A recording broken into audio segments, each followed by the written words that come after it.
talking about all of the books that I read in the months of March and April. I know that this video is just a little late. I honestly just forgot that I needed to film it, so we're filming this now. So in the month of March, I was actually in a bit of a reading slump. I started off the month like super pumped and excited to read, and then I got really sick twice. And so my reading kind of got put on halt quite a bit. And also, the books that I read I didn't really enjoy. But the first book that I read in the month of March was Rebel Witch by Kristen Cicerelli. I almost said Carrie Maniscalco. Kristen Cicerelli. This is the second book in the Crimson Moth duology. And I gave it 3.5 stars. It was a good book, but I also wasn't very attached to Heartless Hunter, which is the first book in the series. This continues right where Heartless Hunter ended and just develops into a bit of a journey for these characters, and I love the dual POV, and yeah, I think I honestly would have had a better reading experience had I read this book in more consecutive sittings, but I got sick and I had to put the book down for several days, and by the time I picked it up again, I was kind of taken out of the story and I didn't really care as much anymore, and I think that really impacted my reading experience. It is a very enjoyable, fun read, and I do recommend this series, this duology, to people. I'm not saying that I don't like it that much. I do enjoy the book, but I do think that being sick really impacted my reading experience for this book, and I didn't give it everything that I could have for my reading experience. The second book that I read in the month of March, and the only other book that I read, was As Good as Dead by Holly Jackson. Gave this book, I believe, 2 stars. Maybe a generous 2.5. I really fought to not DNF this. It was a tough read for me. The first 2 books I loved. I found them very enjoyable. I found the main character very interesting and cool, and I loved all the side characters. This book just really fell flat for me. It felt like I was reading a totally different main character. The author just had her do things that I just feel like she would not have done, and the ending was so weird. I don't want to say anything without spoiling it, but this was definitely my least favorite book out of the series, and it's definitely, as of right now, my least favorite book of the year. I was disappointed in how she ended the series, the trilogy, with this. If you do not know, this is from the How to Get Away with Murder trilogy by Holly Jackson. The first book is How to Get Away with Murder, and yeah, that's just my thoughts and feelings on it. I did not have a good reading month in the month of March, and that's all I read. And as for statistics, I have my little reading book down here, my journal. I read 910 pages in the month of March. So as for my April reads, I had a really good reading month in April, but I don't own 3 of the books that I read. I will be getting them soon-ish, but I will insert a picture somewhere when I'm talking about them. But as for the first book that I read in the month of April, it was Throne of Secrets by Carrie Maniscalco.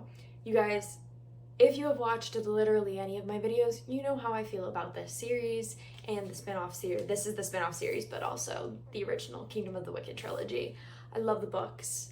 I believe I gave this book 4 stars, maybe 4.25. I don't really remember. I'm not very fixed on my star ratings. They do change very frequently, but I really enjoyed this one. I believe I personally enjoyed this one more than Throne of the Fallen, which I know is an unpopular opinion, but I just liked how Prince Gluttony was a little bit more gentle in his ways of showing love and how he cares for the female main character, Adriana.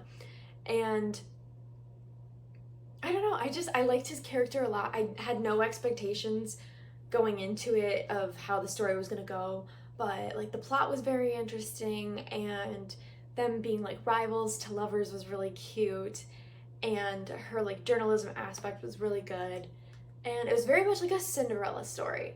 That's kind of what it felt like. and I really loved that. And I just can't wait for anything that Carrie Maniscalco writes, especially in this world, because I'm so obsessed and addicted to it. Yeah. So after that, I picked up Voices in the Snow by Darcy Coates.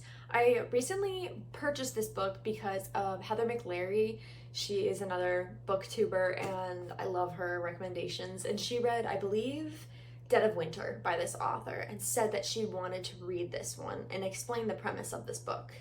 And the premise of this book pretty much is that the female main character, her name is Claire, she gets a phone call from her sister, and a lot of weird happenings are happening. And she's in her car, and she sees something kind of skitter across the road, and then nothing. And she wakes up in this strange man's home. He's very nice, and he starts taking care of her. He says that she was in a car accident, but they don't know what's happening, and there's a brutal snowstorm outside, and it is like unrelenting snowstorm, like feet of snow. And then weird happenings start to occur in the home. She starts to see things. That's all I want to say. This is a horror series. There are 4 books in this series, and I enraptured. I was hooked from the beginning. I gave this 4 stars. This is like a 5-star series for me, though. I enjoyed every single book, and I highly recommend this. I could rant and rave about this so much, but if you are somebody that reads thrillers and doesn't really enjoy them, doesn't, like, you kind of guess the plot twists and you kind of see where thriller books are going, or you don't like thrillers because the main characters are kind of annoying and you don't want to follow them and you're more of a character-driven reader, pick up Darcy Coates' books, because that's how I am. I don't like thrillers, but I picked this up and I loved it. They weren't annoying main characters. They were actually interesting to follow. They didn't make stupid decisions. You understood, like, why they did what they did or the decisions that they had to make. I just really enjoyed it. I could keep ranting and raving, but I'm not going to because I don't want to bore you. But after that, I picked up One for My Enemy by Olivia Blake, and I believe I gave it 3.75 stars. The first 2 acts of this book, it's split into 3 acts because it's a Romeo and Juliet retelling, essentially. It's about witches in New York City modern day, but it's Romeo and Juliet. And the first 2 acts I loved. I found the book really interesting. I couldn't put it down. I like Olivia Blake's writing. She just has a way with words. I don't know how else to explain it. It's very beautiful, very thought-provoking, and you can tell that she's an intelligent person from the way that she writes. I feel like I could pick out of like a lineup of like 4 paragraphs. I feel like I would be able to identify which one is Olivia Blake's writing. Needless to say, I've only read 2 of her books, this being one of them. But I really enjoyed it all the way up into the 3rd act, and then I feel like she kind of lost me. I felt like it was just kind of rushed, and I feel like it wasn't fully thought through. I feel like the first 2 acts, you can tell that she sat down and really took care of her writing and really thought about the story. But then with Act 3, I just feel like somebody picked up her writing and said, we really like this, you need to complete it, and she kind of just busted it out, essentially, and this is what we got. So I was a little disappointed, but I am determined that there is a 5-star Olivia Blake book out there for me, and I can't wait to find it. So after that, I went on a Black Winter Bender, which is the series that I was just talking about of Darcy Coates. So I read the last 3 books of that series, or the other 3 books of the series, which include Secrets in the Dark, Whispers in the Mist, and Silence in the Shadows. Each book picks up right where the last one left off. Every time you think that there can't be anything else that's going to happen, it happens. She has such a way with like continuing a story, and I still think about this series all the time. It's been like a month since I read it, since I finished it, and I still am sitting here thinking about it. I wish that this was a longer series, honestly. The conclusion it makes total sense. The conclusion, like, it leaves you on a satisfying note, but I was so just attached to the characters by the end of it that I could read more about them. I could just figure out how they just continue afterwards. I don't want to spoil anything, obviously, but it was a 5-star horror series for me. It was my first horror series. I actually picked up Voices in the Snow not knowing that I was going to want to continue it, and I'm very grateful that I did, because I have already picked out some other Darcy Coates books that I'm very excited to pick up after this, because I am addicted. So if you have not read it and you are kind of wanting to get into the horror genre, I definitely recommend her books. They are really good. But after those 3 books, the last book that I read in the month of April was, of course, Fearless by Lauren Roberts. I, of course, annotated the book, as I have been doing with the entire trilogy and the novella. It is in reading vlogs of me reading, I believe, Reckless, and maybe my reread of Powerless. I don't know about that, but I know Powerful is also in a video as well. But I was slightly disappointed by this book. I believe I gave it 3.5 stars. Yeah, sure. Around there, 3.5 stars. I was really hoping that this was going to redeem itself from Reckless. I originally loved Reckless just because I love the characters and I am a very character-driven reader.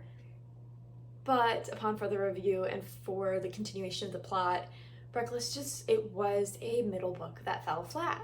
Unfortunately, I do think that this series could have been a duology, and I stand by that. This book did keep my attention the entire time. I was very enraptured in the story. I really was waiting to see where Lauren Roberts was going to take these characters and how she was going to change the story to be a happy ending, if it was going to be a happy ending.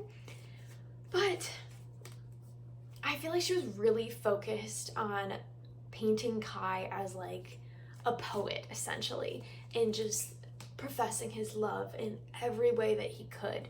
And I don't know.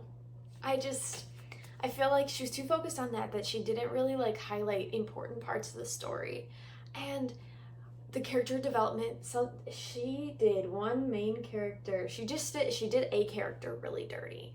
And I'm very sad about it, and I'm disappointed, and I wish it didn't happen in that way. Or it could have, I feel like there's just another way to go about this, and I feel like she really ruined a character for a lot of readers because of the way that she took it. And I could see why she did it the way that she did, but as somebody who never hated that character to begin with, it just made me not like him by the end of it. And I don't know. It's like I have a lot of love for this trilogy because I have a lot of love for these characters. I feel very deeply about these characters, especially the main female-male love interests. But like the side characters, I had a lot of love for too. And I just feel like there's a lot of unnecessary things that happened to some of the side characters that I don't think needed to happen, and it kind of ruined them and their story. And I feel like it was more so to further the plot of potentially another book. And I didn't like that aspect of it. But I will always recommend Powerless as a series. I will recommend that as a reading experience for anybody, especially people that are getting into fantasy. I think it's a really good series to start off with because it's really easy to fall into. It's very romance heavy, so it's easy for people that may not be fantasy readers to kind of understand. But it's definitely not on my favorite list, unfortunately. But as for reading statistics for the month of April, I read 3,251 pages. It was a really good reading month last month compared to the month of March.